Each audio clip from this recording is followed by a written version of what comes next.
Bab 1361 Rute Misi 5. Ketika semua orang memperhatikannya, Zarya merasakan tekanan saat dia memikirkan langkah selanjutnya dan merasa terganggu dengan keputusannya. Meskipun dia tidak ingin melawan kekuatan seperti Dewan Evernit dengan tidak hanya satu tetapi 3 Raja Ascension atau mungkin lebih di pucuk pimpinan, setelah mendengarkan penjelasan Eva dan alasan anggota lainnya, dia juga ragu-ragu. Bagaimanapun, dia tahu setiap anggota yang duduk di tempat ini seperti es. Mereka telah menyusup ke beberapa sekte terkuat di surga kenaikan fana. Dia tidak akan mempercayainya jika dia tidak menyaksikannya sendiri dan mengalami metode es secara langsung. Terlebih lagi, mereka semua tampaknya percaya bahwa meninggalkan jabatan mereka di surga kenaikan fana dan pergi ke abis akan membuat mereka semakin kuat, dan dia tidak dapat menahan diri untuk berpikir tentang status dan toko misterius di toko pencurinya. Meskipun Es telah memberitahunya untuk tidak mereset fondasinya dulu, setelah melihat para anggota senior dan merasakan aura misterius serta keanehan mereka, dia sekarang benar-benar ingin mengembangkan teknik toko pencurinya. Namun karena tingkat kultivasinya saat ini, dia selalu ragu-ragu. Dia tahu berapa lama waktu yang dibutuhkan untuk mendapatkan kembali kultivasinya saat ini, belum lagi melewati 2 kesengsaraan hukum surgawi lagi. Dia bahkan tidak percaya itu mungkin sebelum bergabung dengan rumah pencuri. Lebih jauh, dia juga harus mempertimbangkan Leah karena jika dia pergi ke abis, Leah akan mengikutinya. Namun, dia teringat perkataan Es tentang menjadikan Leah sebagai tif akolitnya, yang dapat membantunya tumbuh pesat dan memungkinkannya menikmati manfaat yang sama dari Tiff House. Namun, untuk melakukan itu, dia perlu naik peringkat, dan dari kelihatannya, dia bisa melakukannya lebih cepat jika dia pergi ke jurang seperti anggota lainnya. Terakhir, ada masalah persahabatan, dan mengingat apa yang baru saja disaksikannya, dia tahu setiap anggota Tiff House itu ambigu dan punya tujuan spesifik masing-masing. Namun, seperti Eva dan Alina, mereka tetap bersatu dan membuat keputusan yang tepat terlepas dari perbedaan mereka.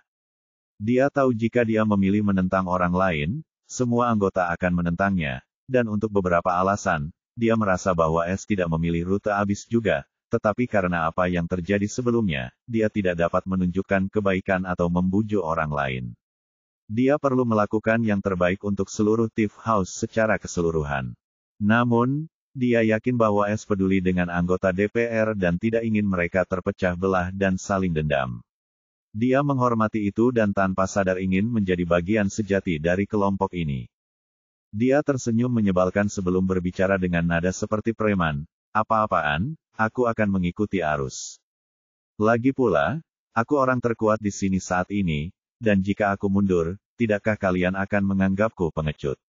Lagi pula, sudah lama sejak bos besar ini meninggalkan tempat yang menyedihkan ini, dan pergi ke dunia baru bukanlah hal yang buruk untuk liburan." Semua orang menatap Zarya dengan tatapan aneh di mata mereka seolah-olah baru pertama kali melihatnya, dan Es tidak bisa menahan senyum tak berdaya, dan dia sudah pasrah pada nasibnya. Yah, setidaknya mereka bersatu dan masih bisa mencapai keputusan bulat meskipun mereka terus-menerus bertengkar tanpa alasan. Tapi mereka benar-benar memilih waktu yang sulit untuk bersatu. Dan jika aku memaksakan keputusanku pada mereka sekarang, aku yakin bahkan jika mereka menerimanya sekarang, begitu pertemuan serius ini selesai, kedua iblis dan malaikat itu tidak akan membiarkanku hidup. Petik 2. Baiklah, kalian telah menunjukkan kepadaku bahwa bagaimanapun juga, kita adalah pencuri, dan pencuri selalu mengambil barang-barang yang paling berharga meskipun bahayanya nyata. Kita tidak dapat mengendalikan keserakahan dan keinginan untuk memiliki harta yang paling berharga untuk diri kita sendiri. Sepertinya aku terlalu berhati-hati akhir-akhir ini dan kehilangan sentuhan. Aku lupa sensasi mencuri, momen saat kamu mengklaim harta karun, emosi saat menggunakan pickpocket atau membuka harta karun di bawah tekanan. Mata Es berkedip dengan kilatan aneh. Mungkin pergi ke abis adalah hal yang baik untukku dan untuk kita semua untuk bersatu, dan membuat rumah pencuri lebih bersatu dan kuat. Yang terpenting, saya juga senang melihat kalian semua mengesampingkan perbedaan untuk saling membantu saat dibutuhkan. Jadi, apapun hasil perjalanan pertama kita ke jurang, saya harap kita semua bisa tetap sama dan menikmati sensasi pencurian.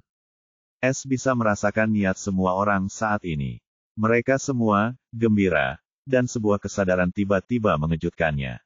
Apakah ini kejahatan hati lagi?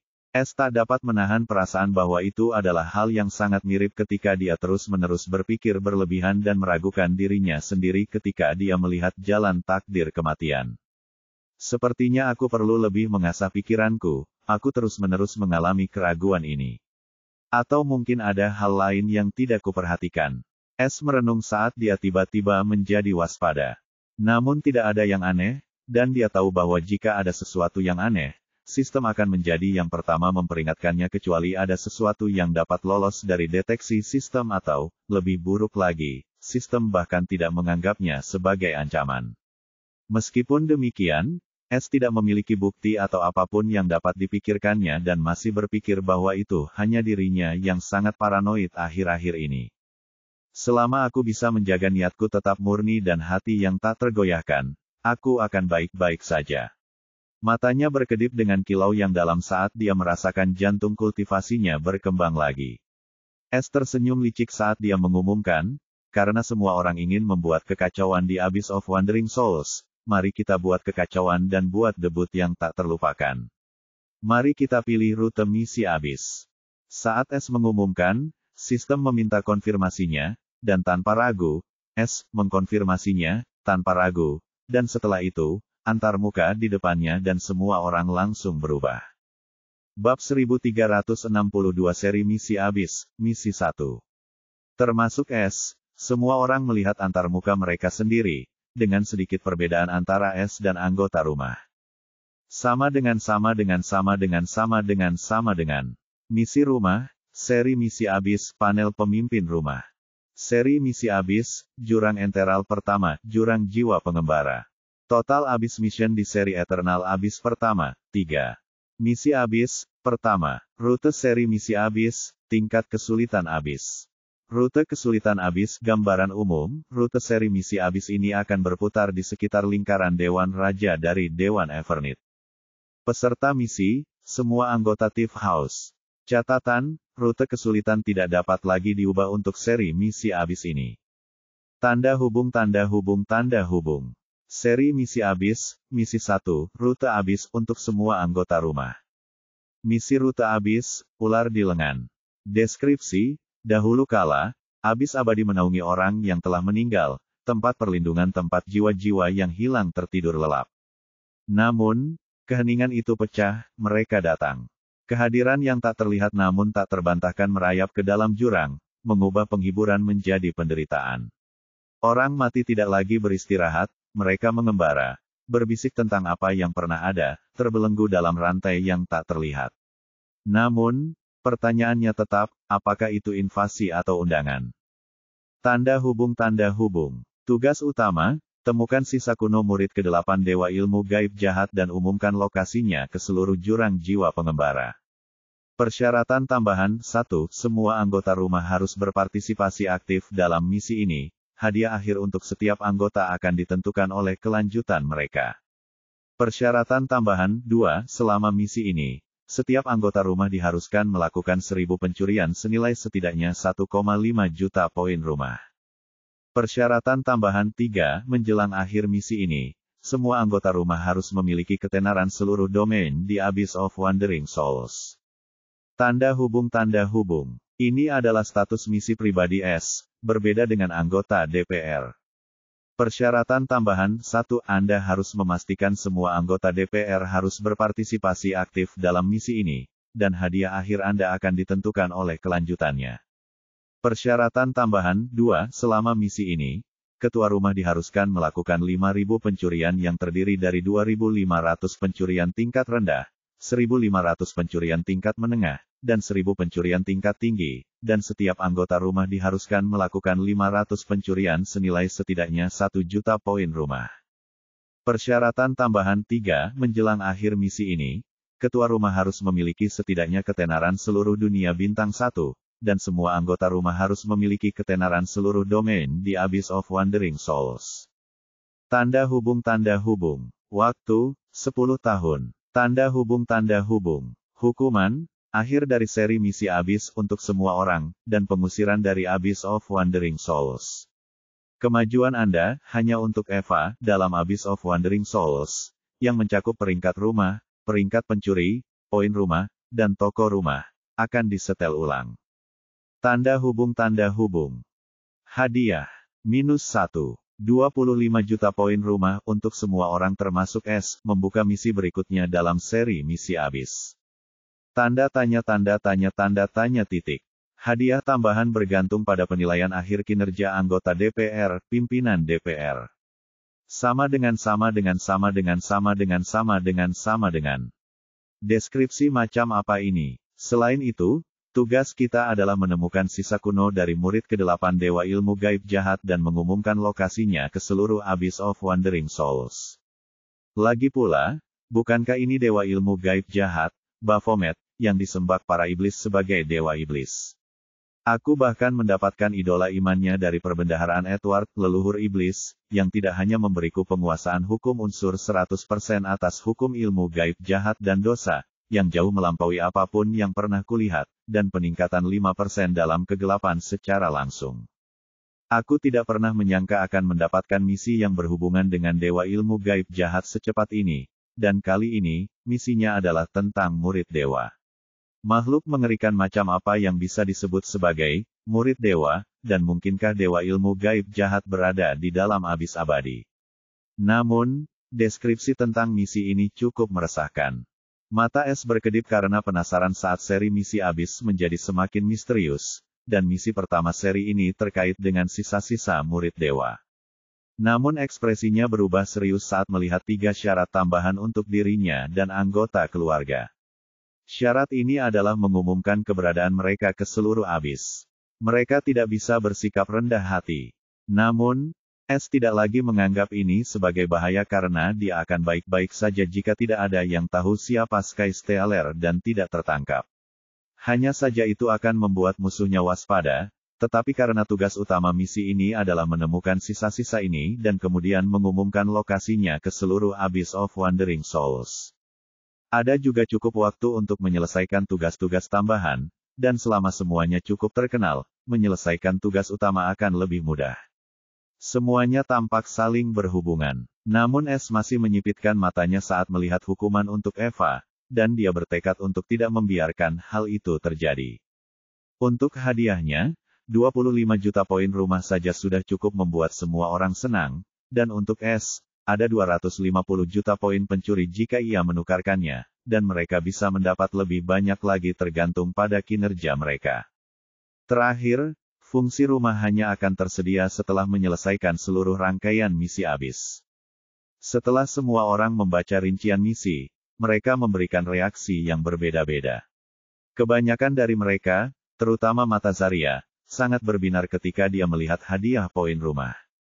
Dia akhirnya mengerti mengapa orang-orang ini rela membatalkan rencana mereka untuk perjalanan ini dan mulai merayakannya dengan memilih rute misi Abyss. Namun, sebelum mereka dapat mulai membahas misi ini secara terperinci, antarmuka lain menggantikan panel misi, dan mereka semua mendengar suara sistem yang tanpa emosi, termasuk S. Sama dengan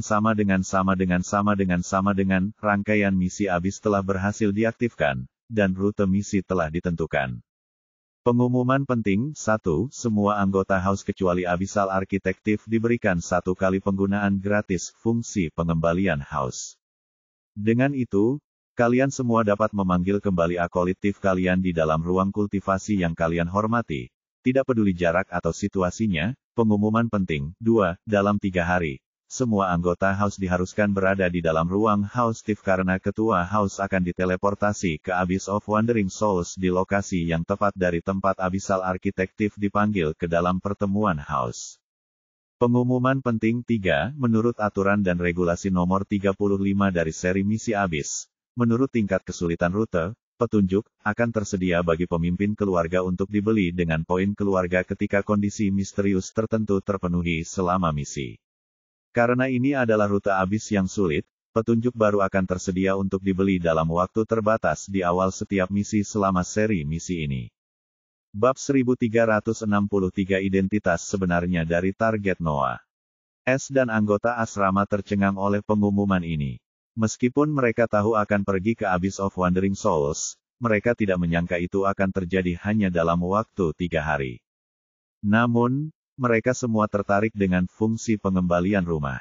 Meskipun mereka hanya diberi akses 1 kali ke fungsi ini, yang akan menjadi permanen setelah mereka menyelesaikan rangkaian misi, mereka tidak tahu persis apa fungsinya. Namun, jelas bahwa fungsi pengembalian ini dapat memanggil kembali pengikut pencuri ke ruang rumah pencuri oleh atasan mereka. Tidak seperti rapat rumah, fungsi ini bersifat permanen. Atau mungkin ada hal lain yang lebih penting. Jika fungsi pengembalian ini dapat memanggil kembali para akolit pencuri, maka apakah ini berarti aula teleportasi seharusnya dapat mengizinkan kita semua untuk melakukan teleoperasi bola-balik dengan bebas, bukan? Inter dengan lantang menyatakan tebakannya.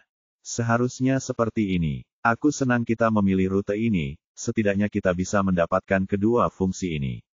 Akan menjadi bencana bagi mereka jika kita bisa kembali, tetapi para pengikut kita tidak bisa. Freya mengangguk, karena dia juga merasa fungsi-fungsi ini cukup membantu. S pun senang dengan fungsi ini karena ia mengkhawatirkan para pencuri akolit itu karena ia mengenal mereka semua, seperti Thomas, Lilian, Alia, dan ketiga pembantu Eva.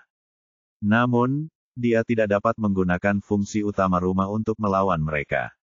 Itu adalah tanggung jawab atasan mereka, dan dia tidak dapat ikut campur kecuali mereka melakukan kesalahan.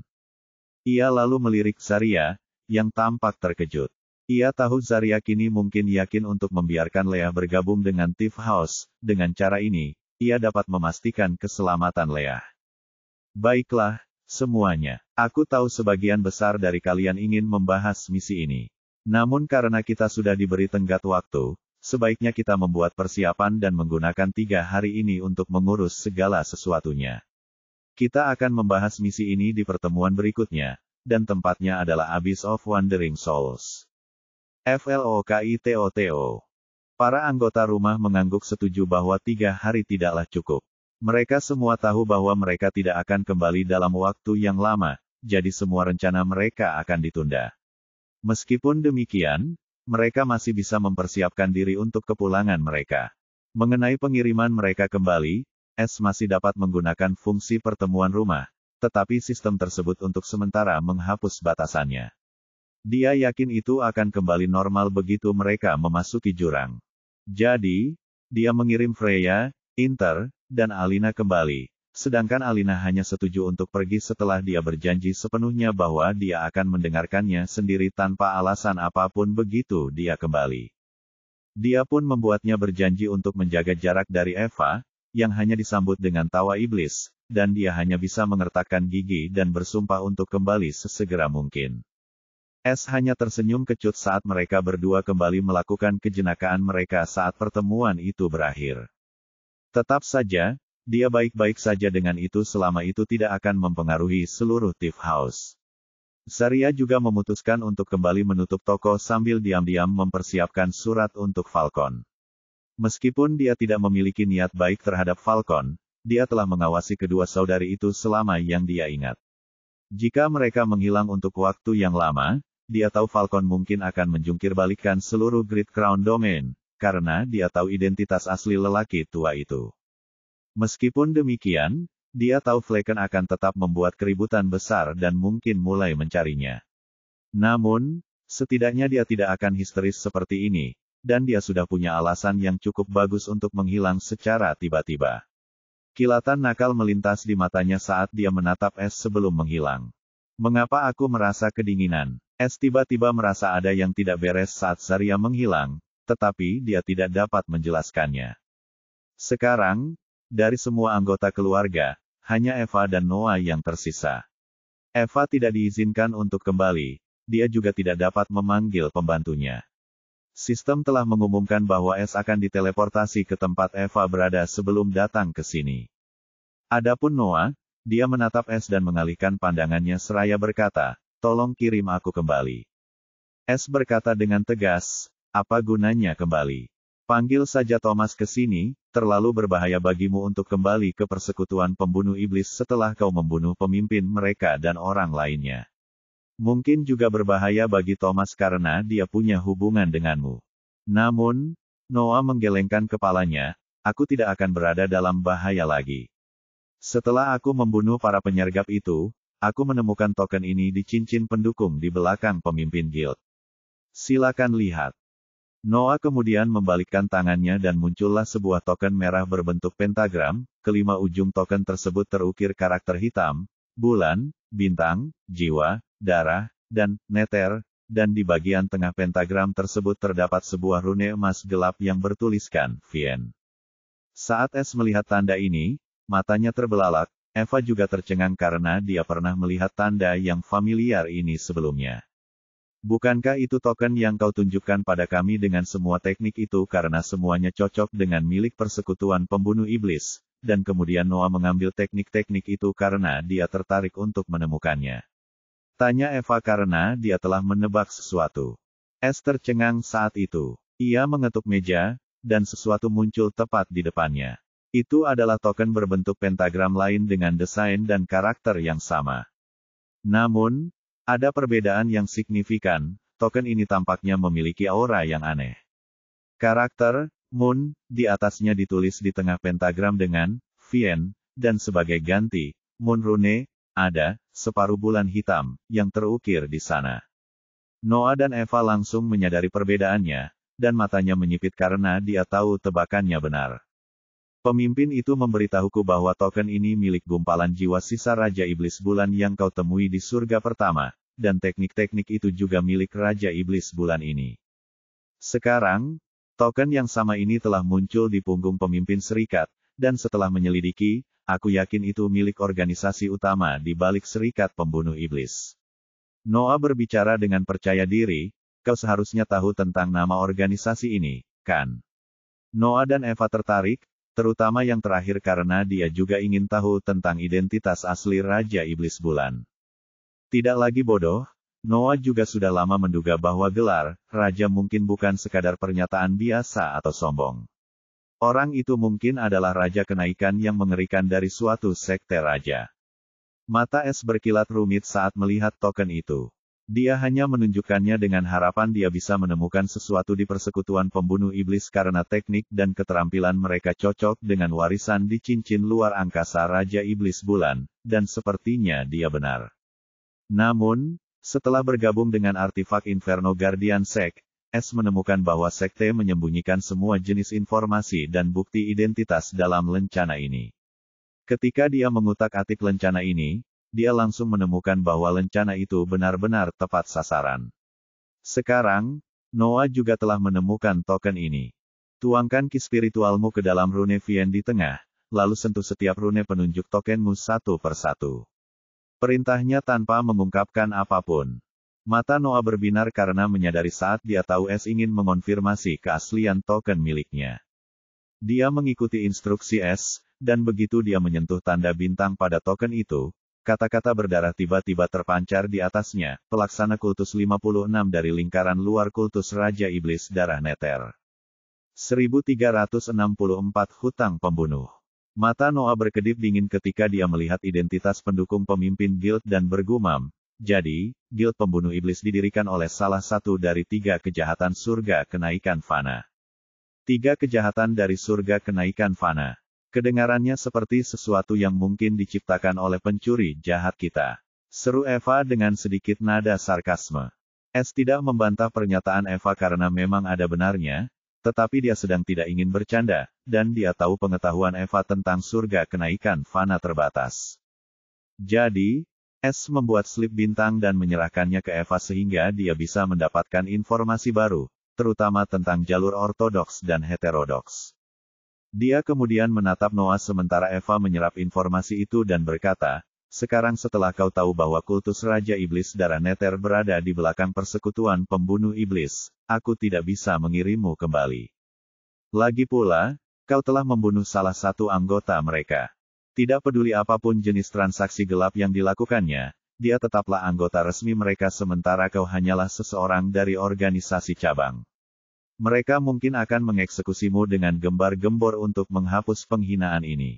Kami telah melakukan ini paling lama, jadi aku tidak perlu memberitahumu bahwa selalu ada masalah yang lebih besar di balik masalah kecil, dan kultus Raja Iblis Darah Neter adalah masalah terbesar yang ada.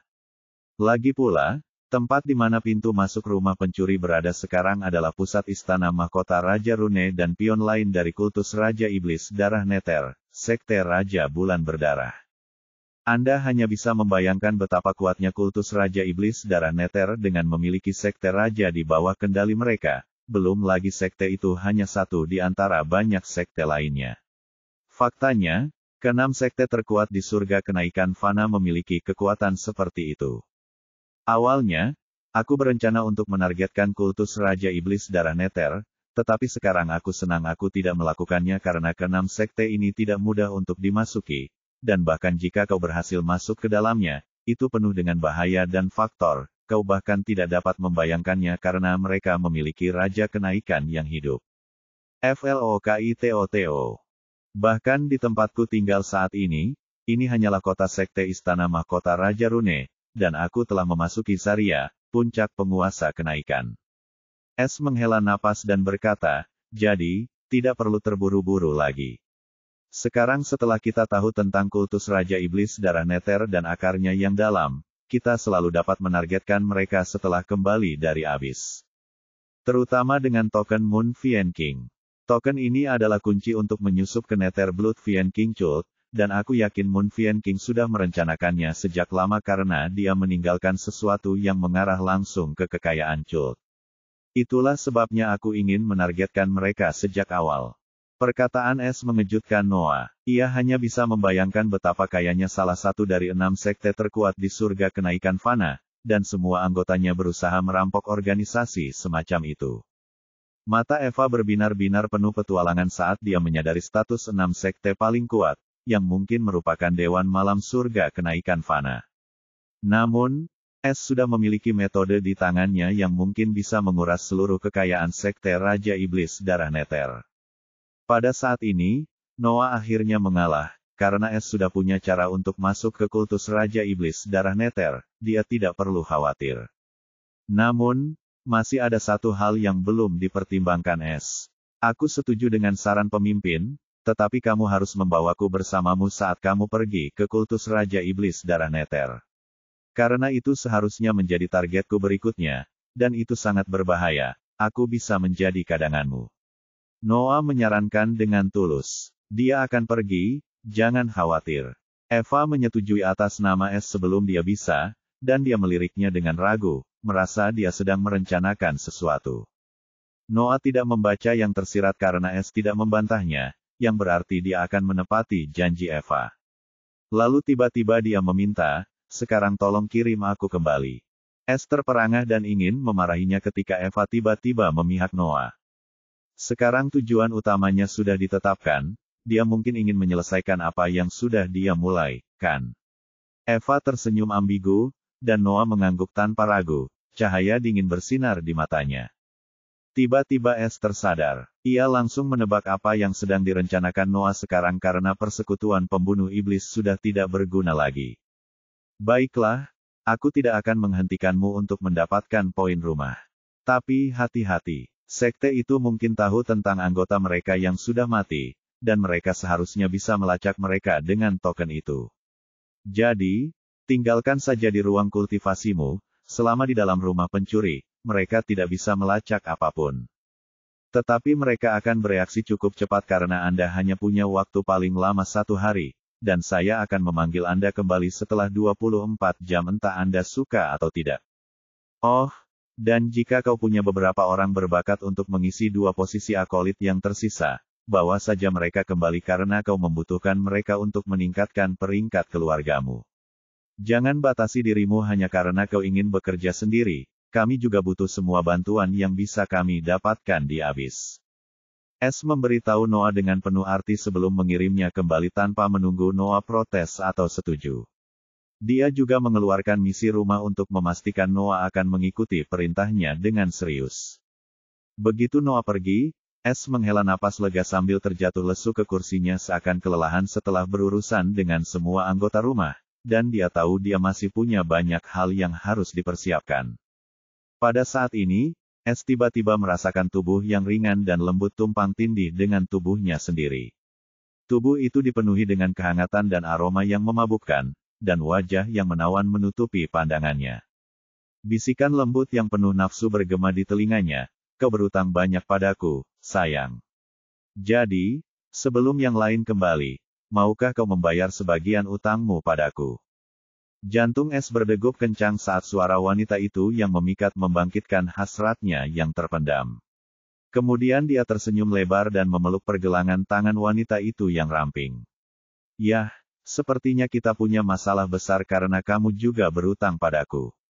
Bagaimana kalau kita saling mencuri saja? Itu tergantung pada kemampuan kita masing-masing. Siapa yang bisa mengambil lebih banyak?" "Itu tidak adil," balas Eva. Namun suaranya dipenuhi bara api panas saat pakaian yang dikenakannya mulai menghilang, dan tubuhnya tampak terbakar seolah berusaha meleleh bersama milik Es. "Cek, dasar iblis kejam." Es tak kuasa menahan diri dan langsung menghilang ke kedalaman istana kasih sayang abadi. 1365 menyelesaikan masalah. 1. Noah berdiri di tengah-tengah gudang bawah tanah yang luas, matanya yang hitam pekat tampak dingin dan penuh perhitungan. Gudang yang dulunya megah, penuh dengan harta, kekayaan, dan rampasan gelap, kini kosong melompong. Tidak ada satu koin pun yang tersisa, dan tidak ada satupun kompartemen tersembunyi yang tidak diperiksa. Semua barang berharga telah dicuri, hanya menyisakan dinding yang dingin dan tandus sebagai bukti penjarahan mereka yang cermat. Di belakangnya, Thomas berdiri dengan jubah hitam, kepalanya ditutupi tudung kepala dan wajahnya tersembunyi di balik topeng. Dua sosok ramping yang tak sadarkan diri tersampir di bahunya, dan tubuhnya yang tinggi dan berotot tidak terganggu oleh kedua sosok itu. Napas terengah-engah dan erangan samar mereka adalah satu-satunya suara di ruangan itu. Identitas mereka tidak lagi penting, mungkin mereka adalah anggota tingkat tinggi dari persekutuan pembunuh iblis, atau mungkin mereka hanyalah jiwa-jiwa malang yang menarik perhatian Noah. Apapun itu, nasib mereka sudah ditentukan. Noah melirik sebentar ke arah perbendaharaan yang kosong sebelum berbalik. "Kita sudah selesai di sini," gumamnya, suaranya tanpa nada kemenangan. "Baiklah, bos, urusanmu sudah selesai di sini." Dengan nada kelelahan dalam suaranya, Thomas dengan sinis menyatakan bahwa dia baru saja berperang dan mengikutinya menuju pintu keluar. Noah tampak terbiasa dengan cara bicara Thomas, dan seperti biasa, ia mengabaikannya. Ia tidak peduli dengan hal lain selama Thomas melakukan tugasnya dan tahu batas kemampuannya. Begitu mereka melangkah melewati ambang pintu perbendaharaan, mereka memasuki koridor yang hanya bisa digambarkan sebagai turunan ke neraka. Mayat-mayat berserakan di lantai dalam tumpukan yang mengerikan dan tak bernyawa, darah mereka menggenang seperti tinta yang tumpah, menodai dinding batu yang gelap. Anggota tubuh yang terputus, rongga mata yang kosong, dan ekspresi yang membeku dalam penderitaan abadi menghiasi lorong itu seperti mahakarya yang mengerikan. Itu adalah pembantaian, diam dan mutlak. "Racunmu berevolusi lagi." Noah berbicara tanpa ekspresi saat dia berjalan melewati pembantaian itu dengan ekspresi tak tergoyahkan. Sepatu botnya meninggalkan jejak kaki merah samar saat dia melangkah melewati mayat-mayat tanpa peduli.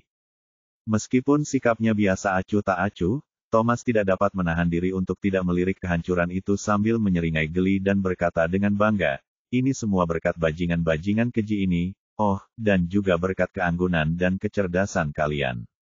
Namun Noah menggelengkan kepalanya, "Kau tidak perlu menyanjungku. Itu semua adalah rencanamu sejak awal. Aku hanya bekerja sama denganmu. Berdasarkan kontribusimu, setengah dari semuanya adalah milikmu, dan kau dapat memilih imbalan yang kau inginkan dariku.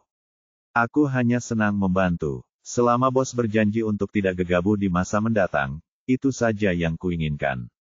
Jika sesuatu terjadi padamu, aku tidak akan mampu menghadapinya." Thomas dengan singkat menyatakan sedikit maksud tersirat dalam nadanya. Namun, saat menyadari reaksi acuh tak acuh Noah, dia hanya bisa menghela napas dan mengganti topik. "Ngomong-ngomong, kenapa kau mengambil tindakan drastis secepat itu?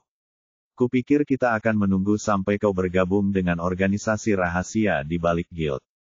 Namun sekarang, kita tidak hanya menguras perbendaharaan mereka dan merampok semua orang, kita bahkan memusnahkan seluruh inti guild. Lagi pula, kau juga mengabaikan kedua pembuat onar itu, yang berarti kau sudah memutuskan. Apakah ada sesuatu yang terjadi di rumah? Tanyanya penuh arti. Noah mengangguk dan menjawab dengan ambigu, kita punya misi yang lebih penting, jadi kita harus membatalkan tugas kita saat ini. Selain itu, aku sudah mendapatkan apa yang aku inginkan dari sini, jadi aku menyelesaikannya sepenuhnya. Adapun keduanya, mereka hanya karena kebutuhan. Noah melihat kereta, dia tidak memiliki penyesalan atau rasa bersalah. Persekutuan pembunuh iblis telah bermandikan darah orang lain terlalu lama, memperbudak yang lemah, menjual nyawa seperti komoditas, dan menciptakan boneka darah yang mengerikan dari mayat korban mereka. Mereka berjalan di jalan jahat, dan sekarang, mereka telah menemui ajal di tangannya.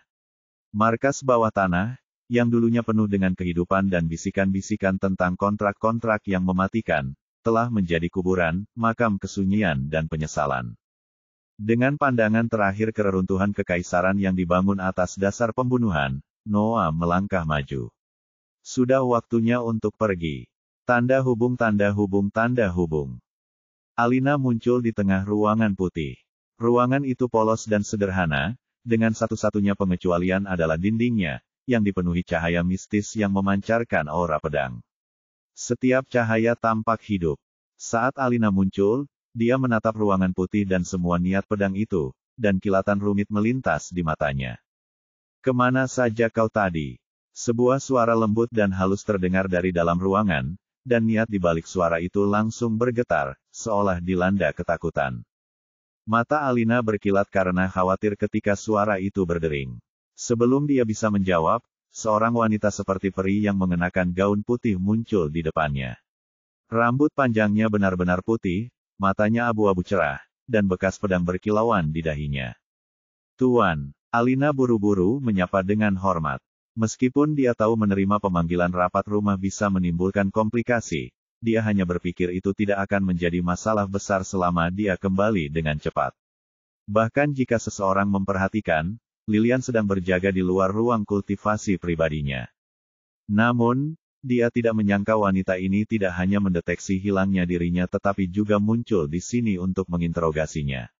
Alina tahu betapa mengerikannya wanita seperti peri ini, yang juga gurunya, dan alasan mengapa dia bisa maju begitu jauh di jalur pedangnya adalah karena bimbingan wanita ini. Namun, Alina tahu bahwa ia harus meninggalkan tempat ini sekarang, lagi pula, ia hanya bisa memilih antara rumah pencuri dan di sini, dan ia akan selalu memilih rumah pencuri tidak peduli seberapa terikatnya ia dengan tempat ini. Ia tetaplah seorang pencuri, dan ia tahu aturannya. Yah, setidaknya kau tidak terlihat terpengaruh oleh sihir seseorang. Tapi aku juga tidak merasakan fluktuasi ruang di sekitarmu, aneh sekali. Apakah ini kebangkitan fisikmu? Cepat beritahu tuanmu. Mata wanita itu berbinar-binar dengan rasa ingin tahu seperti anak kecil saat dia langsung kehilangan sikapnya yang seperti peri dan menatap Alina dengan tatapan membara.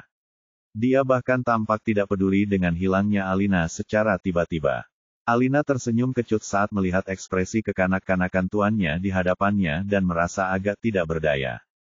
Namun jika ada orang lain yang melihatnya seperti ini, tidak akan ada seorang pun yang berani percaya bahwa wanita ini adalah salah satu pedang langit dari Menara Raja Pedang Langit, yang disebut Pedang Langit Hantu, yang memiliki rekor membunuh 3 Raja Kuasi dengan satu tebasan pedang. 1366 menyelesaikan masalah. 2. Alina menatap tuannya yang penasaran, dan yang paling ia khawatirkan adalah Phantom Sky Sword.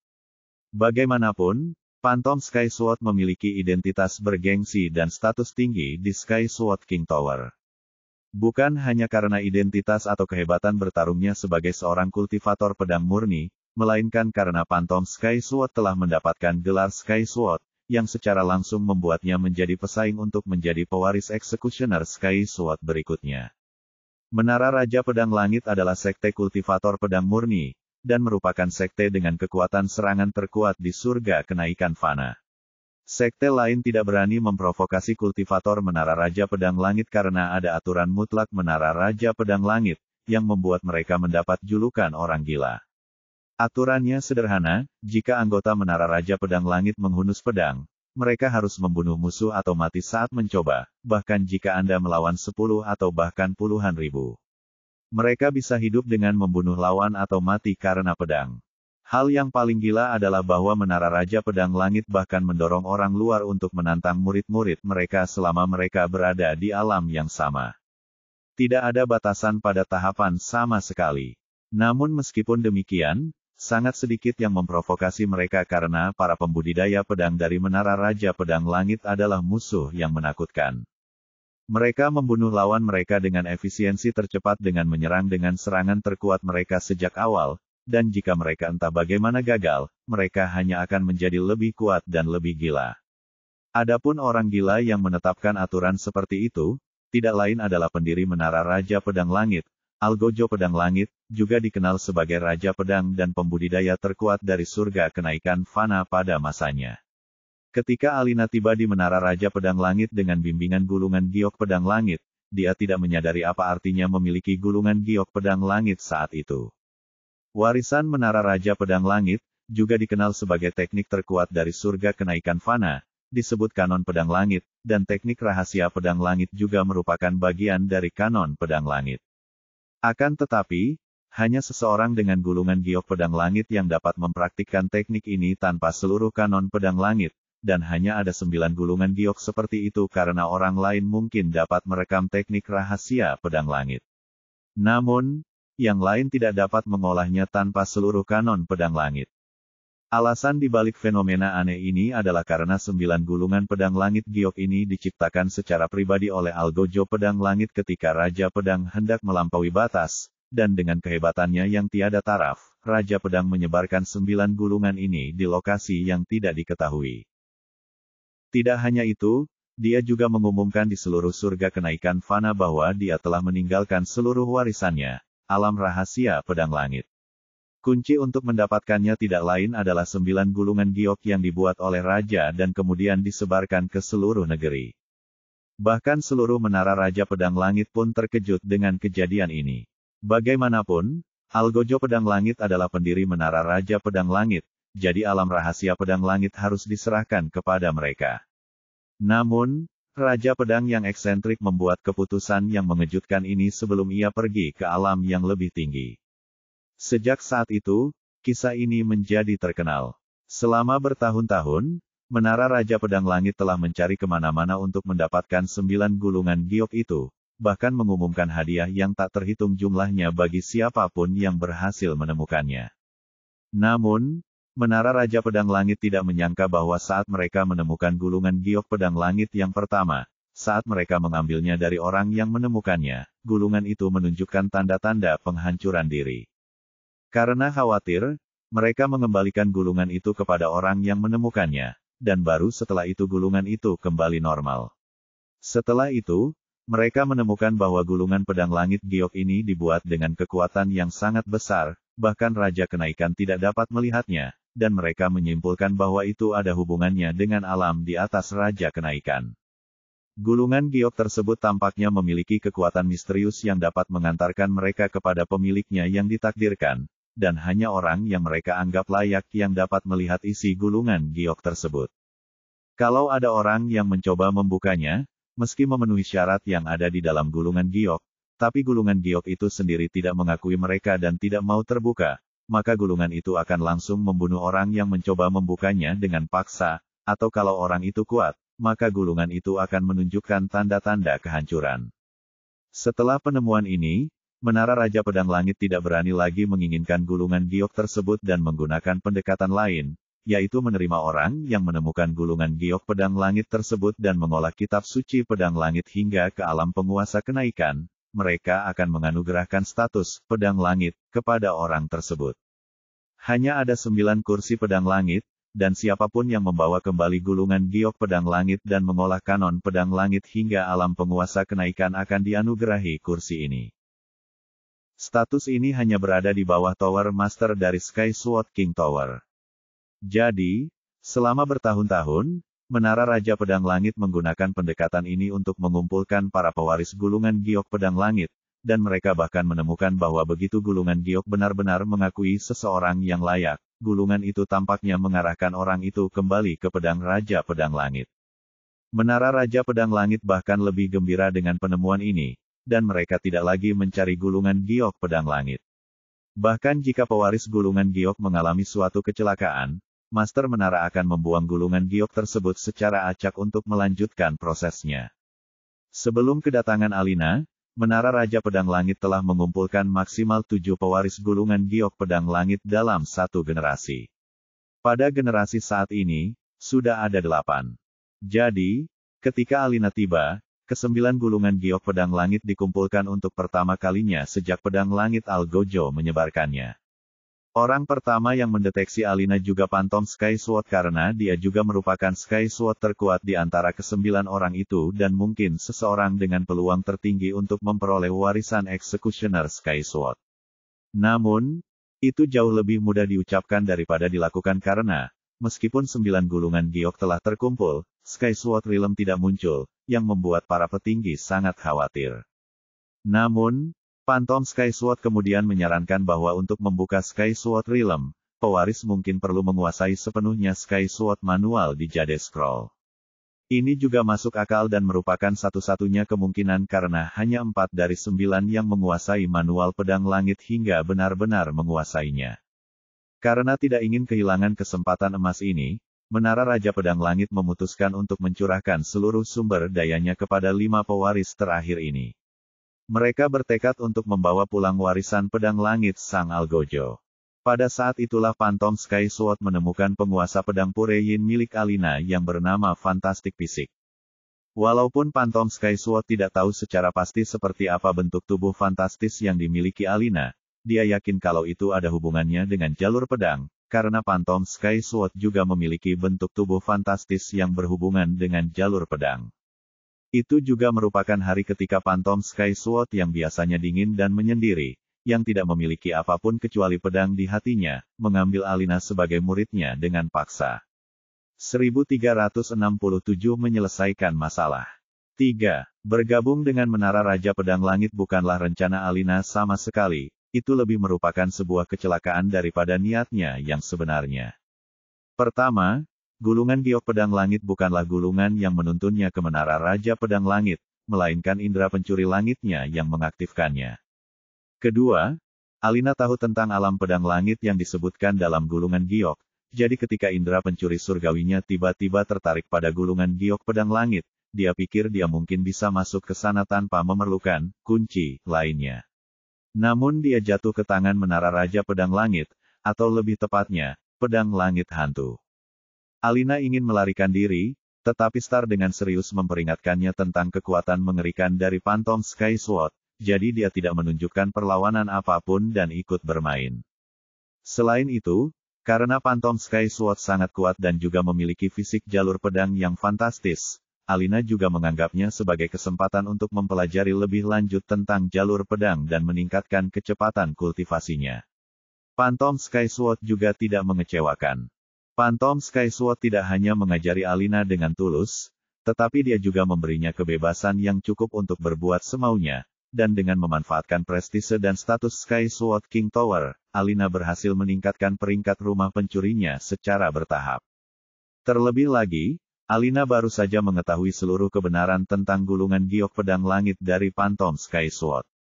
Phantom Sky Sword memberitahunya bahwa karena Raja Pedang, yang berarti Raja Kenaikan dari Menara Raja Pedang Langit, telah menaruh minat pada Alina dan menuntut agar dia memasuki Gua Pedang untuk berkultivasi.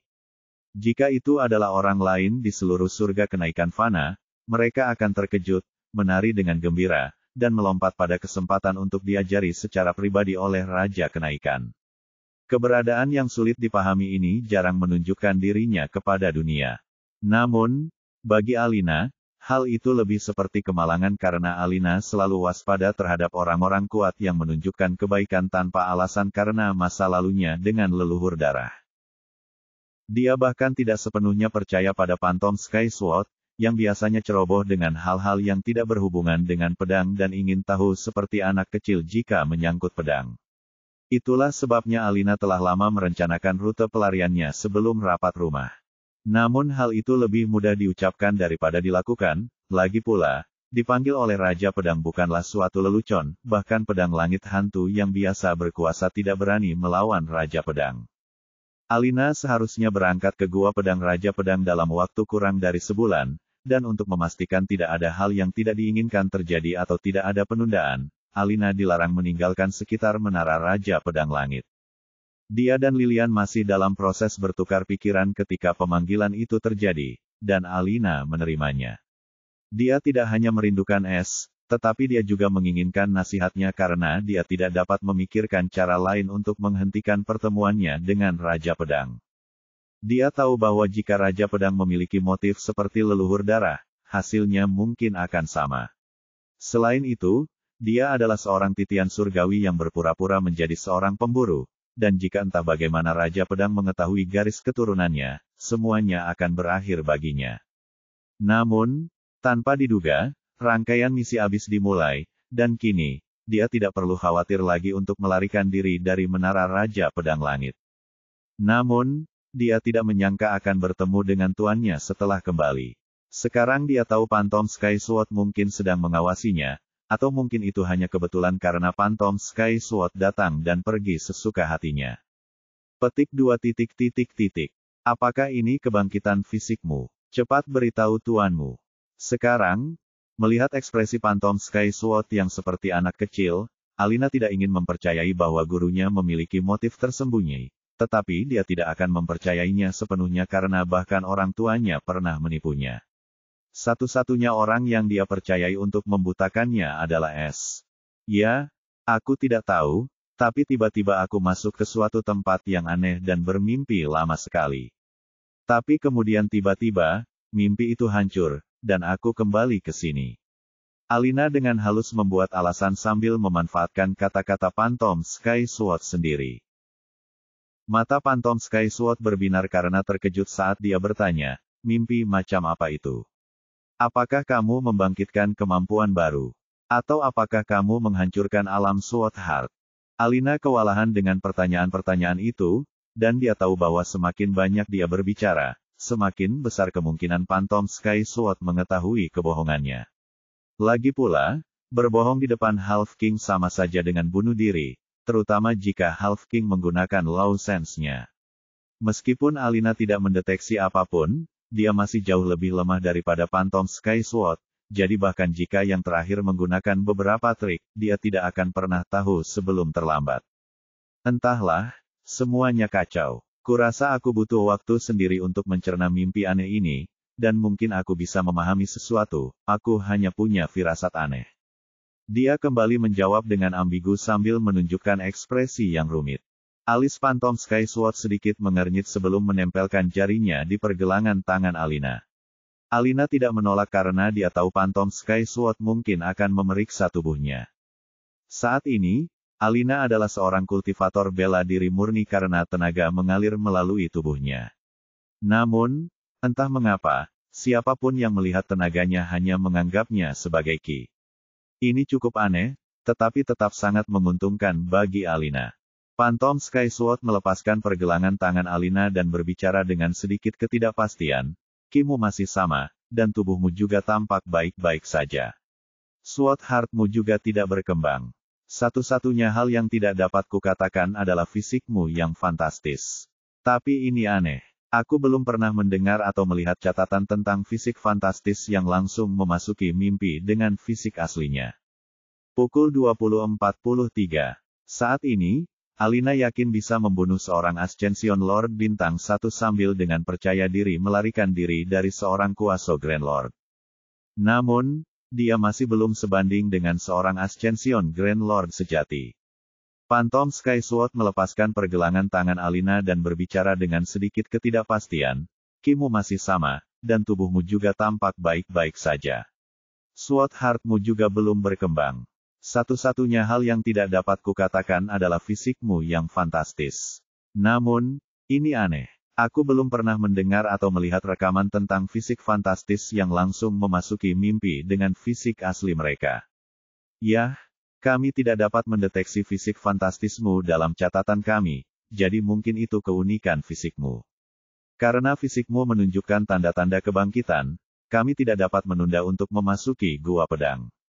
Tim SWAT King seharusnya tahu lebih banyak tentang situasimu dan dapat membantumu. Tunggu di sini. Aku akan melaporkan hal ini kepada Tower Master. Bersiaplah, kita mungkin harus pergi dalam beberapa jam. Phantom Sky Sword berkata dengan sungguh-sungguh, dan tanpa menunggu jawaban Alina, dia menghilang lagi. Alina tertegun sejenak sebelum dia segera pulih dan mengernyitkan alisnya sedikit. Aku tadinya berencana meninggalkan pesan untuknya, tapi sekarang, kurasa tidak perlu. Mereka tidak akan membiarkanku pergi bahkan jika aku menghilang selama ratusan tahun. Alina dengan dingin memanggil, Lilian. 1368 menyelesaikan masalah. 4. Pada saat ini, di dalam halaman yang indah, sosok berkerudung muncul sebelum tubuhnya mulai berubah, dan pakaiannya yang gelap juga berubah bersama tubuhnya. Sosoknya yang tinggi menjadi mungil, dan pakaian hitamnya berubah menjadi jubah panjang berwarna magenta sementara kerudungnya terlepas dari kepalanya dan berubah menjadi simbol rahasia naga yang mengesankan tercetak di jubahnya. Wajah kecil namun cantik dengan kulit ungu terungkap, dengan sedikit pesona beracun, terutama karena pupil matanya yang seperti ular. Rambut hitam panjangnya diikat dengan simpul tinggi. Dan kupikir akulah yang pertama kali menciptakan badai, sedikit lagi, dan aku bisa mendapatkan garis keturunan, itu. Keluhnya dengan sedikit kegetiran. Namun hal itu hanya berlangsung sesaat sebelum dia mendengus sambil bergumam, aku akan kembali ke biara liar ilustratif. Pada saat berikutnya, ekspresinya berubah sedikit tidak senang saat dia tanpa ekspresi memanggil dengan suara keras, Elria. Setelah beberapa detik, sosok lain dengan jubah serupa muncul. Penampilannya garang, seperti singa betina dengan surai emas panjang. Kulitnya kecoklatan, dan beberapa bagiannya ditutupi tanda-tanda rahasia. Ciri yang paling mencolok adalah tanduk hitam tunggal yang menonjol dari tepi dahinya, dan dua taring panjang terlihat samar-samar dari mulutnya. Namun, meskipun penampilannya agak mengancam, dia cukup menawan dan seksi. Begitu Elria melihat Inter yang menyamar, ia langsung meloncat ke arah Inter dengan mata agak berkaca-kaca bagaikan seekor kucing yang menyatu dengan majikannya, seketika itu pula bayangannya yang bagaikan singa betina pun berlari. Wah, aku sangat merindukanmu, sayang. Kata-kata mengejutkan yang penuh dengan emosi terlarang bergema di halaman. Namun, adegan yang menyentuh ini langsung hancur ketika Inter mengernyitkan alisnya dengan jengkel dan melemparkan tinju tepat ke wajah Elria yang mendekat. Salam, jalang mesumku.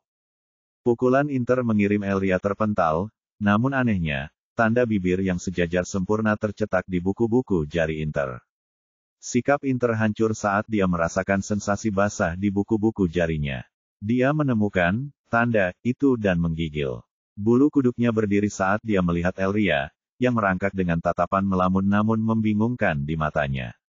Saat mata Elria bertemu dengan mata Inter, Elria menyunggingkan senyum menawan sambil menjilati bibirnya, dan Inter merasakan bulu kuduknya berdiri. Cinta selalu menang, dasar jalang. Seru Elria sambil mengangkat dagunya dan memamerkan dada besarnya yang seolah-olah dapat menyembul dari balik jubah ketatnya setiap saat. Apa kau benar-benar ingin mati seperti ini, dasar jalang gila? Inter mengumpat karena dia tidak pernah merasa semarah ini dalam hidupnya kecuali beberapa saat, terutama dengan Es. Namun Es pun tidak berani menggodanya seperti yang dilakukan Elria. Sampai-sampai Inter, yang seharusnya memiliki kendali penuh atas akolit pencuri tanpa wajahnya, agak takut padanya dan ingin menambah luka. Inter tahu itu semua salahnya. Hihi, bunuh aku, cintaku akan abadi, dan aku akan menghantuimu sampai kita bersatu setelah kematian. Elria menyatakan dengan benar, dan tatapan gila di matanya jelas bukan sesuatu yang seharusnya dimiliki seseorang yang takut mati, dan disinilah letak masalah Inter.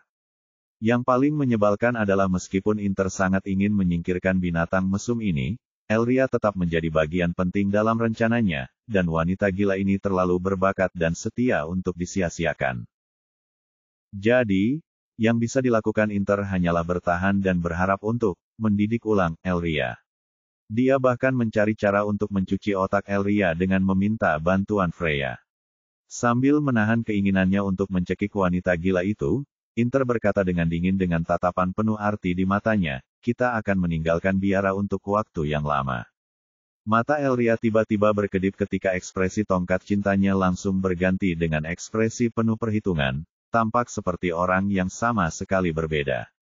Apakah ini tentang pertemuan dengan teman-temanmu? Sudah berapa lama kita membicarakannya, dan karena kamu menceritakan ini padaku, apakah itu berarti aku juga akan pergi?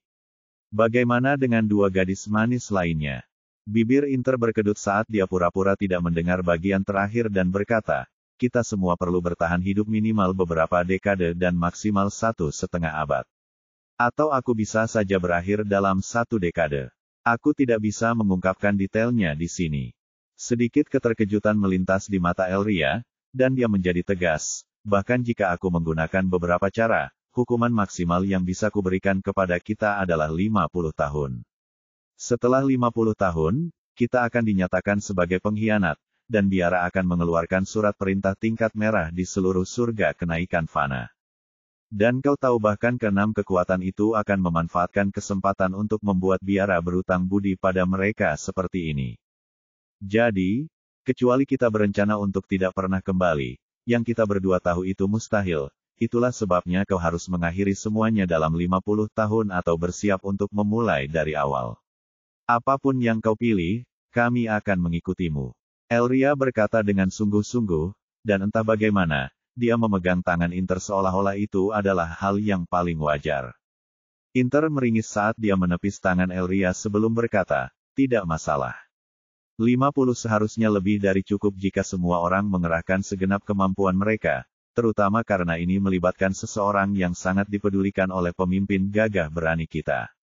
Sedikit rasa dingin merayapi mata Inter di balik topeng tanpa wajahnya saat ini sebelum langsung menghilang. Ekspresi Elria berubah sedikit, jadi, akhirnya aku bertemu dengan pria hebat di balik layar, ya. Apakah aku harus merayunya untuk menikahimu juga? Aku baik-baik saja selama kau memberi. Pergi kau. Tekanan spiritual pembunuh Inter langsung menyembur keluar sebelum Elria sempat menyelesaikan kata-katanya. Tetapi Elria tampaknya sudah siap, dan sebelum tekanan spiritual Inter dapat terkunci padanya, dia langsung menghilang saat tawa cekikikannya yang riang melayang ke telinga Inter. Inter menggertakkan giginya sambil bergumam, aku harus menjahit mulut jalang sialan itu. 1369 1369 menyelesaikan masalah. 5. Di dalam sebuah perpustakaan remang-remang yang dipenuhi dengan gulungan-gulungan batu giok, dan di tengah-tengah perpustakaan ini ada sebuah meja batu giok, dan di tengah-tengah meja batu giok ini ada sebuah bola kristal. Pada saat ini, sebuah sosok tiba-tiba muncul di kursi kosong di sekitar meja giok. Sosok itu adalah Freya. Sosok itu muncul persis seperti saat ia berada di rumah pencuri beberapa saat yang lalu, dengan satu-satunya perbedaan adalah topengnya. Sekarang topeng itu berwarna merah tua dan tidak berwajah, tetapi sebuah mata gelap vertikal terukir di tengahnya. Saat Freya muncul, ia mulai berpikir sambil menyusun semua informasi dan kejadian yang terjadi dalam pertemuan tak terduga ini. Lebih jauh, kejadian tentang Inter dan Eva yang mengalahkannya di barisan anggota masih terbayang jelas di benaknya. Jurang jiwa-jiwa pengembara, kilatan dingin melintas di matanya, arsitek abisal pencuri Eva, satu-satunya yang menyandang nama belakang ketua keluarga, bukan sekadar bunga rumah atau putri manja, dia seorang yang licik. Memikirkan Eva saja sudah membuat Freya kesal untuk pertama kalinya setelah sekian lama. Meskipun begitu, Freya bukanlah orang yang akan membiarkan orang lain mengendalikannya dengan mudah. Yah, keputusan sang pemimpin juga mengejutkan. Semua orang mengira rumah pencuri akan dibagi antara Eva dan Alina. Inter dan aku bahkan bercanda tentang, mendukung, istri kesayangan, di balik layar, tetapi pemimpin menepisnya sepenuhnya. Sekarang, Tiff House telah menjadi lebih seperti organisasi daripada gedung pertunjukan, dan semua kekuasaan masih berada di tangan pemimpin. Jika aku tidak tahu lebih baik, aku akan mengira dia memanipulasi segalanya sambil benar-benar menjaga semuanya tetap terkendali. Tetapi pada akhirnya, dia melakukan ini hanya karena dia takut kita semua akan mulai saling menghalangi. Sungguh menyebalkan, dia memaksa semua orang untuk bersaing dengan keterampilan dan kemampuan murni. Lalu ada anggota baru itu, dia yang terkuat di antara kita, dan kalau tatanan baru tidak terbentuk, ya, terserahlah, aku harus bekerja keras seperti biasa. Bibir Freya tanpa sadar terangkat saat niat bertarung terpancar melewati matanya, dan sedikit kehangatan aneh menyelimutinya saat dia memikirkan betapa Es peduli pada semua orang, bukan hanya kekasihnya. Terlebih lagi, tawaran Eva yang diajukan kepada seluruh anggota keluarga di langit fana tiba-tiba terlintas di benaknya, sebelum Freya segera mengingatnya kembali. Pada saat ini, sebuah jimat hitam dengan simbol mata, seperti topengnya, muncul di tangannya, dan dia mengaktifkannya sebelum berkata tanpa ekspresi, tidak ada petunjuk lagi. Jimat itu langsung terbakar setelahnya. Kemudian Freya meletakkan tangannya di atas bola kristal di atas meja dan menuangkan ki spiritualnya ke dalamnya. Bola kristal itu berkilauan sebelum terdengar suara statis. Identifikasi tanda spiritual terkonfirmasi. Pikirkan tentang kata-kata rahasia Anda. Freya sangat akrab dengan proses ini saat dia memikirkan kata-kata rahasianya, dalam benaknya, kejahatan menuntun pada pengetahuan maha tahu. Identifikasi terkonfirmasi. Rahasia level 3 karier 13.499 selamat datang. Poin keunggulan misteri, 53.300. Freya bicara tanpa ekspresi, saya ingin memulai misi promosi untuk pengendali rahasia level 4. Memeriksa persyaratan, kristal rahasia mulai berkedip. Dan setelah beberapa saat, suara statis itu berdering lagi. Semua persyaratan telah dipenuhi. Biaya untuk memulai misi promosi untuk menjadi pengendali rahasia level 4 adalah 50.000 poin merit misteri. Harap diingat bahwa misi promosi untuk menjadi pengendali hanya dapat diambil satu kali. Jika gagal, Anda tidak akan pernah bisa menjadi pengendali lagi, dan level rahasia Anda akan mandek selamanya. Harap konfirmasikan pilihan cek Anda dengan memikirkan kata-kata rahasia Anda. Freya memikirkan kata-kata rahasianya tanpa ragu-ragu, karena dia sudah mengetahui tentang proses ini. Konfirmasi diterima. 50.000 pahala misteri telah dikurangi. Anda dapat memilih di antara 3 misi. Pilihan ini hanya berlaku satu kali dan tidak dapat diubah, dan pilihan ini akan sangat memengaruhi status Anda di Laut Rahasia, jadi pilihlah dengan bijak. Misi promosi 1, menyusup ke sekte kelas 2 manapun dan mencuri 10 rahasia level 4. Misi promosi 2, menyusup ke sekte kuasi kelas 3 manapun dan mencuri 10 rahasia level 5 atau 1 rahasia level 6. Misi promosi 3, menyusup ke sekte kelas 3, sekte raja pilihan, kita, dan mencuri 1 keinginan rahasia milik kita. Anda memiliki waktu 1 jam untuk memilih sebelum misi pertama dipilih secara default. Apa perbedaan antara dua yang pertama dan yang terakhir? Tanya Freya santai. Itu rahasia level 9. Freya mencibir karena dia sudah menduga hal ini. Dia tahu bahwa misi ketiga kemungkinan besar adalah kunci untuk bergabung dengan markas besar Laut Rahasia, sedangkan misi pertama akan menjadikannya pengendali cabang di wilayah sekte kelas 2 seperti yang pernah dia ikuti. Misi kedua akan menjadikannya pengendali domain, yang berarti dia akan menjadi pengendali cabang di wilayah sekte Raja Semu atau bahkan sekte Raja yang baru berdiri. Namun, dalam kedua kasus, dia dapat mencapai pengendali penjaga rahasia level 6 atau pengendali penguasa rahasia level 7, dan ini akan menjadi batas statusnya di Laut Rahasia, dan dia tidak akan pernah mendapatkan kesempatan lagi untuk naik lebih jauh. Tetapi Freya tidak menginginkan itu, ia ingin pergi ke markas sebenarnya dari Laut Rahasia, yang mengendalikan cabang-cabang ini, dan ingin mengambil seluruh arsip kuno rahasia dari rahasia. Jadi, tanpa ragu, saya memilih misi ketiga. Silakan pikirkan kata-kata rahasia Anda untuk konfirmasi. Freya memastikan momen berikutnya. Kali ini, Crystal of Secrets di depannya tiba-tiba berkilauan dengan cahaya yang menyilaukan, dan kemudian sesuatu yang tak terduga terjadi. Retakan mulai muncul di permukaan kristal rahasia yang masih asli, yang membuat Freya tercengang, karena dia tahu bahwa kristal rahasia yang diberikan kepada pembawa seperti dirinya di wilayah sekte kelas 2 semuanya adalah harta roh kelas 7 kenaikan atas. Jadi, Freya tahu itu dilakukan dengan sengaja, dan saat berikutnya, kristal itu tiba-tiba pecah seperti telur. Namun, mata Freya sedikit terbelalak karena kristal rahasia itu berlubang di dalamnya, dan dia langsung melihat sesuatu di dalam kristal yang pecah itu. Ada gulungan batu giok merah tua dengan tanda mata hitam pekat terukir di permukaannya, dan ekspresi Freya menjadi serius karena dia tahu ini adalah misi yang baru saja dipilihnya. Terlebih lagi, karena kristal rahasianya telah rusak, statusnya sebagai pembawa 13.499 cabang ini menjadi batal. 1370 Epifani atau imajinasi. Di dalam kamar tidur besar istana kasih sayang abadi, Es dan Eva terengah-engah setelah pertempuran mereka yang sengit dan panjang. Kulit mereka kemerahan dan panas saat tubuh mereka saling melilit satu sama lain. Ah, betapa aku merindukan ini, merindukanmu, bisik Eva dekat ke telinga Es dengan suaranya yang agak kacau namun menggoda.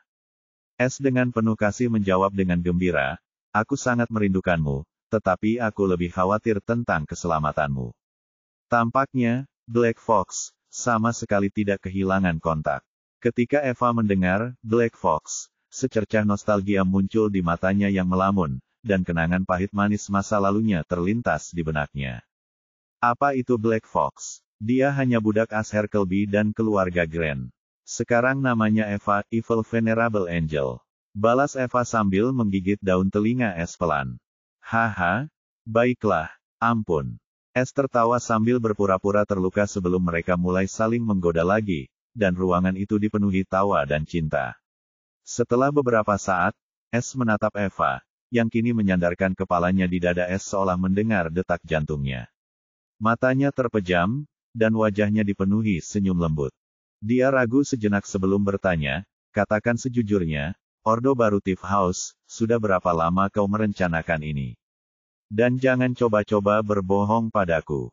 Kau mungkin bisa menipu seluruh dunia, tapi kau tidak bisa menipuku selama kau memiliki cincin itu. Eva tiba-tiba membuka matanya, dan sedikit keterkejutan melintas di matanya saat dia mengangkat kepalanya dan menatap mata jahat Es. Mata Es jernih, tanpa kemarahan atau kebencian. Bahkan, dia hanya bisa melihat cinta Es padanya, dia bisa merasakannya sejelas siang hari. Tiba-tiba, senyum menawan mengembang di wajahnya yang tak tertandingi saat dia bertanya dengan nada bercanda, hati-hati dengan kata-katamu. Bagaimana jika orang lain mendengarnya, dan mereka mengira aku memanipulasi pemimpin rumah mereka yang galak untuk menuruti perintahku? Es tersenyum kecut. Kau tidak akan pernah memanipulasiku, tetapi kau memanipulasi skenario dan membuatku memilih antara ketertiban dan ketidakteraturan. Semua orang lain hanyalah katalisator untuk membantuku menyadari pentingnya peranku. Mata Eva bersinar tajam, dan dia tampak agak berbahaya saat ini. Kau tahu, baru setelah bergabung dengan Tiff House aku menyadari betapa kuatnya itu.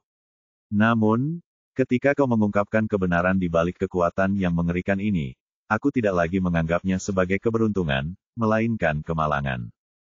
Tetap saja, aku tahu tampaknya, kau tidak akan menjadi dirimu yang sekarang, begitu pula aku tidak pernah bertemu denganmu.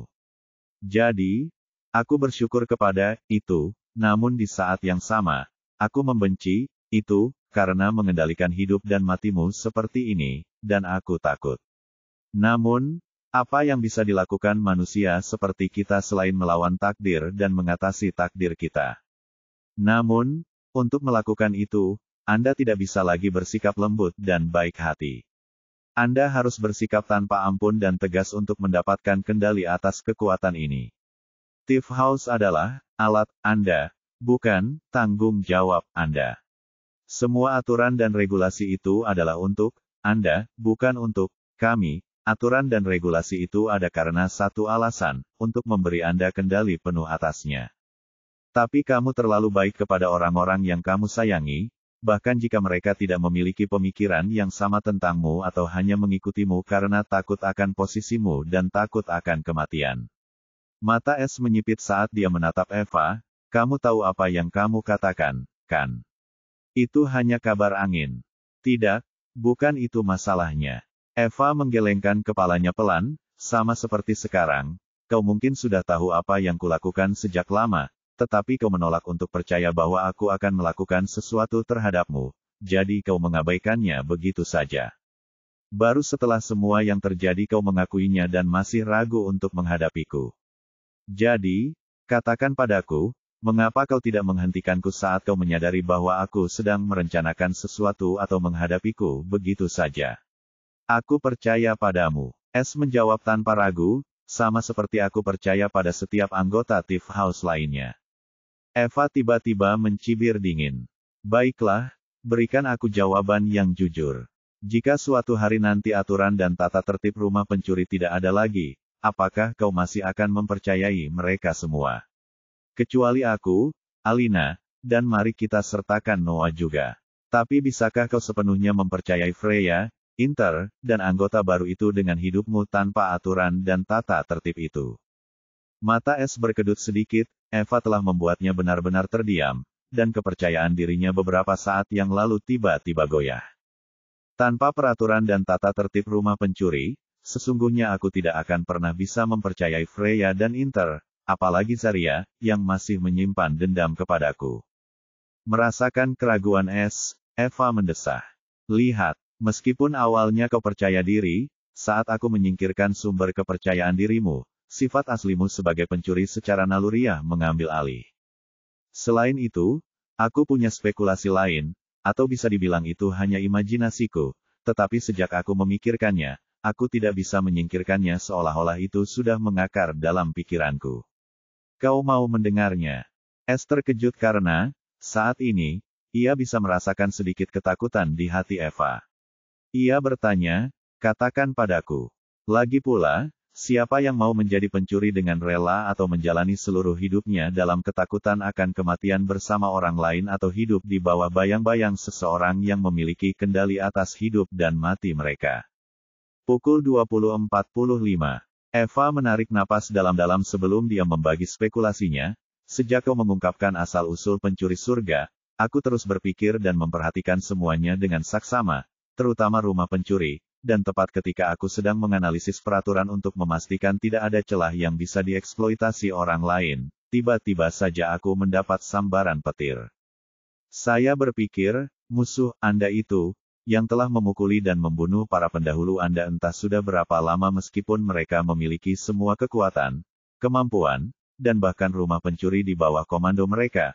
Bagaimana jika, maksud saya, bagaimana jika musuh itu punya cara untuk memberi anggota rumah kebebasan dari pencegahan rumah pencuri dan rumah pencuri gagal mendeteksi perubahan ini? Lagi pula, siapakah yang mau menjadi pencuri atau menjalani seluruh hidupnya dalam ketakutan akan kematian bersama orang lain atau hidup di bawah bayang-bayang seseorang yang memiliki kendali atas hidup dan mati mereka? Jadi, tidakkah orang seperti itu akan memanfaatkan kesempatan untuk mendapatkan kembali kebebasannya, dan dengan sedikit dorongan, atau hanya dengan memberi mereka harapan untuk menjadikan mereka pemilik kekuatan ini, mereka bahkan mungkin bersedia untuk berpindah pihak? Jika itu terjadi, Anda hanya dapat membayangkan kerusakan seperti apa yang mungkin terjadi jika seorang pengkhianat muncul ketika kita secara membabi buta percaya bahwa itu tidak mungkin. Itu akan menciptakan senjata pemusnah yang sempurna. Mata S terbelalak ketika tiba-tiba dia merasakan hawa dingin merambati tulang punggungnya karena dia sama sekali tidak memikirkan kemungkinan ini, malah, semakin dia memikirkan spekulasi Eva, semakin dia merasakan hatinya menjadi dingin.